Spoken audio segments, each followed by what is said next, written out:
మీకు ప్యానెల్ ఉన్న సభ్యులకు అలాగే ఐ న్యూస్ ప్రేక్షకులందరికీ కూడా గుడ్ మార్నింగ్ అండి. ఏంటి రమేష్ గారు, ఇంకా మీ ప్రభుత్వానికి అంటే అప్పట్లో ఉన్నటువంటి అధికారులు ఇంకా సపోర్ట్ చేయడానికే ఉంటున్నారు అనేది ఈరోజు వస్తున్నటువంటి మాట కాదు, గత నుంచి వింటున్నాం, మళ్ళీ ఒకసారి విన్నాం. ఏంటి ఎందుకు సపోర్ట్ చేస్తున్నారు, ఎందుకు ఈ విధంగా రాజభోగాలకు అనుకూలంగా వెళ్తున్నటువంటి సందర్భాలు ఎందుకు వస్తున్నాయి అనుకోవచ్చు?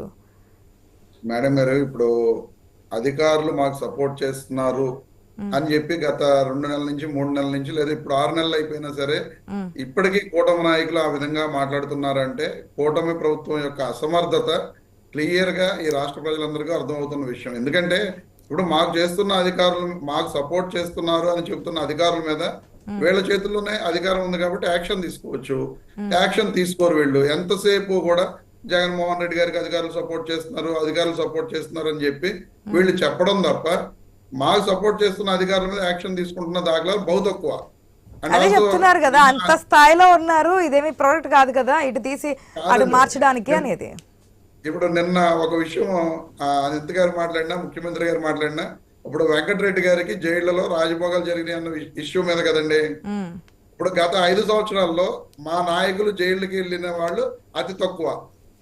జైళ్ళ మీద జైళ్లలో కూడా రాజభోగాలు జరుగుతున్నాయి అని అంటే తెలుగుదేశం పార్టీ వాళ్ళు గత 5 సంవత్సరాల్లో ఎక్కువ మంది పెద్ద పెద్ద నాయకులు కానీ వాళ్ళు కానీ జైలుకి వెళ్ళిన వాళ్ళు ఎక్కువ. మీరు చాలా కరెక్ట్ పాయింట్ చెప్పారు రమేష్ గారు. మీరు ఏదో పాయింట్ చెప్పబోయి ఏదో పాయింట్ అంగీకరించారు. అంటే గత ప్రభుత్వంలో మీరే కూటమి నాయకులు ఎక్కువగా అరెస్ట్ చేశారు అనేది, అంతే కదా? అవునండి, తప్పులు చేశారు కాబట్టి ఇప్పుడు అచ్చెన్నాయుడు గారు కానీ చంద్రబాబు నాయుడు గారు కానీ లేదా వేరే నాయకులు కానీ వాళ్ళు డిఫరెంట్ కేసెస్ లో అరెస్ట్ అయ్యారు కాబట్టి వాళ్ళు జైళ్ల శాఖ అధికారులు మేనేజ్ చేసి రాజభోగాలు వాళ్ళు అనుభవించారు కాబట్టి ఆ అధికారులు ఈ రోజున మా నాయకులు వెళ్ళిన అదే రాజభోగాలకి అదే లంచాలకి అలవాటు పడి తీసుకుంటున్నట్టే కదా. అంటే అక్కడ ఉన్న అధికారులను అలా తయారు చేసిన వ్యక్తులు ఎవరండి? తెలుగుదేశం పార్టీ నాయకులు. వాళ్ళు చెప్తున్న దాన్ని బట్టి మనం అర్థం చేసుకోవాల్సింది అదే కదా. ఇప్పుడు నిన్న అనిత్ గారు మాట్లాడిన విషయం వెంకటరెడ్డి గారికి జైళ్లలో కూడా రాచమర్యాదలు జరిగినాయి అనే విషయం మీద కదండి హోంమంత్రి అనిత్ గారు మాట్లాడింది.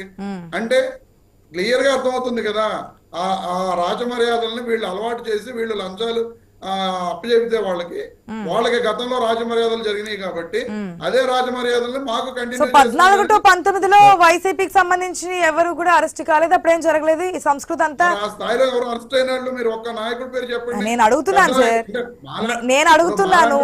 మీరు చెప్తూ ఉంటారు కదా 19 to 24లో మా మీద ఎంత చేశారు ఏంటి, అందుకే మేము ఇప్పుడు ఇది చేస్తున్నామని చెప్పిన సందర్భాలు ఉంటాయి కదా. సో దానికోసం ఈ సంస్కృతి అనేది 19లోనే స్టార్ట్ అయిందా? అరెస్టుల పర్వం ఇటు జరగడం, జైల్లోనేమో రాచమర్యాదలు జరగడం అనేది 19 to 24 నుంచే స్టార్ట్ అయిందా అనేది. ఇప్పుడు 14 నుంచి 19 మధ్య ఆ అధికార పార్టీ అదే ప్రతిపక్షంలో ఉన్న మా పార్టీలో ఉన్న పెద్ద నాయకులు ఎవరి మీద అప్పటి వరకు అధికారంలో లేం కాబట్టి మా మీద ఇటువంటి ఆరోపణలు చేయడానికి కానీ వీటికి కానీ అవకాశం లేకుండా పోయింది కాబట్టి ఎవరిని అరెస్ట్ చేయాల. ఎక్కడన్నా గ్రామాల్లో గానీ మండల స్థాయిలో గానీ జిల్లా స్థాయిలో గానీ ఏమన్నా ధర్నాలు చేసినప్పుడు లేకపోతే ఏమన్నా ప్రభుత్వం వ్యతిరేకంగా పోరాటాలు చేసినప్పుడు అక్కడ పెట్టిన చిన్న చిన్న కేసెస్ తప్ప ఏవి కూడా ఈ స్థాయిలో అరెస్టులు అనేవి అక్రమంగా కక్ష సాధింపు చర్యలు అనేవి ఈ స్థాయిలో చేసిన దాఖలాలు గత 2014-19 మధ్య తక్కువ ఉన్నాయి కానీ తక్కువ. రమేష్ గారు ఒకటి చెప్పండి, అసలు ఈ సంస్కృతి కరెక్టేనా? ఎవరు నేర్పించారు అనేది ఈ రోజు అధికారంలో ఉన్న మీ ప్రభుత్వంలో అలవాటు చేశారంటున్నారు కదా, సో మీకు అది కరెక్ట్ అని చెప్పి మీరు యాక్షన్ తీసుకోలేదా అని? ఇప్పుడు గతంలో వీళ్ళు అలవాటు చేసి ఉంటున్నారు కాబట్టి ఆ జైలు అధికారులు అలా తయారైపోయారని చెప్పి నేను చెప్తున్నానండి. ఇప్పుడు ఈ రోజున తయారు చేసినప్పుడు మీరెందుకు యాక్షన్ తీసుకోలేదు అని, అది సంస్కృతి కరెక్ట్ అని చెప్పి వదిలేసారా? సరైనదే ఈ విధంగా చేయడం అని వదిలేసారా? గతంలో ఇలా జరిగినాయి అని చెప్పి ప్రభుత్వం దృష్టికి వస్తేనే కదండి యాక్షన్ తీసుకునేది. మరి మీరు ఎలా చెప్పారు ఇప్పుడు వీళ్ళే నేర్పించారని చెప్పి? ప్రభుత్వం దృష్టిగా రాలేదు, గతంలో జరిగింది సంస్కృతి అనేది ఇప్పుడు బయటకు వస్తున్నాయి. మీరు అదే క్వశ్చన్ ని ఇటు నుంచి అటు నుంచి ఇటు వేస్తున్నారు. లేదు, మీరు కరెక్ట్ గా పాయింట్ చెప్పండి. మీరు అదే చెప్తున్నా, మీ దగ్గరికి రాలేదు అంటున్నారు, మళ్ళీ అక్కడి నుంచే స్టార్ట్ అయింది అంటున్నారు, ఏది కరెక్ట్? అవును మేడం గారు, 2019 నుంచి 24 మధ్య వీళ్ళు జైళ్ళకు వెళ్ళి ఆ రోజున ఆ జైళ్లలో ఇలా జరిగిన సంఘటనలు అనేది ప్రభుత్వం దృష్టికి రాలేదు కాబట్టి వాళ్ళు మేనేజ్ చేసుకున్నారు కాబట్టి ఈ రోజున వెంకటరెడ్డి గారికి ఏదో ఫ్రిడ్జ్ గురించి ఇష్యూ అండి. ఆ ఫ్రిడ్జ్ ఎవరో అదేంటది డొనేట్ చేశారంట. డొనేట్ చేసిన ఫ్రిడ్జ్ ని అక్కడ పెట్టాం మేము. అది అందరూ వాడుకున్నారు, వెంకటరెడ్డి గారు ఒకటే వాడుకోవడం కాదు అనేది క్లియర్ గా అక్కడ జైలు అధికారి గతంలో కూడా చెప్పడం జరిగింది. కానీ వీళ్ళు ఏంటంటే ఎంతసేపు కూడా అధికారుల్ని వీళ్ళు మాకు సహకరించట్లేదు అందుకు మేము చేయలేకపోతున్నాం, వీళ్ళందరూ వైఎస్ఆర్ కాంగ్రెస్ పార్టీకి కొమ్ము కాస్తున్నారు అనే విషయాన్ని ప్రజల్లోకి తీసుకెళ్లి వీళ్ళేదో ఎంతో కొంత బయటపడదాం అనే విషయం మీద ఫోకస్ పెడుతున్నారు తప్ప వీళ్ళు చేస్తున్నది ఎక్కడా కూడా నిజంగా అధికారులు జైళ్ళ అధికారి నిజంగా ఇష్యూ వచ్చి అప్పుడే 6 రోజుల పైన 10 రోజుల పైన అవుతుందండి.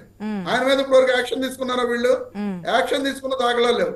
ఎంతసేపు కూడా వీళ్ళు చెప్తున్నారు అంతే, ఇలా జరిగింది అలా జరిగింది, రాజభోగాలు అనుభవించారు, అధికారుల్ని వాళ్ళకి సపోర్ట్ చేస్తున్నారు అని చెప్పి చెప్తున్నారు తప్ప ఎక్కడా కూడా యాక్షన్ తీసుకున్న దాఖలాలు లేవు. నేను చెప్తుంది ఏంటంటే వీళ్ళు చెప్తున్నది నిజాలే అయితే గతంలో వీళ్ళు జైలు శాఖ గురించి మాట్లాడుతున్నారు కాబట్టి వీళ్ళే జైలుకి వెళ్ళారు కాబట్టి వీళ్ళే అలవాటు చేస్తుంటారు అనేది నా యొక్క అభిప్రాయం అండి. ఓకే ఓకే ఒక నిమిషం వెంకటేశ్వరరావు గారు, గుడ్ మార్నింగ్ అండి. మార్నింగ్ వెంకటేశ్వరరావు గారు, ఏంటి కూటమి నాయకులు అలవాటు చేస్తారు అంటే జనసేనకి ఆనాటి సంబంధం లేకపోవచ్చు కానీ ఇప్పుడైతే కూటమిలో పొత్తుతోనే ఉన్నారు కాబట్టి ఆనాటి దాన్ని ఇప్పుడు కంటిన్యూ చేస్తున్నారేమో, ఆఫీసర్స్ అప్పటి నుంచి అలవాటు పడి ఉన్నారేమో,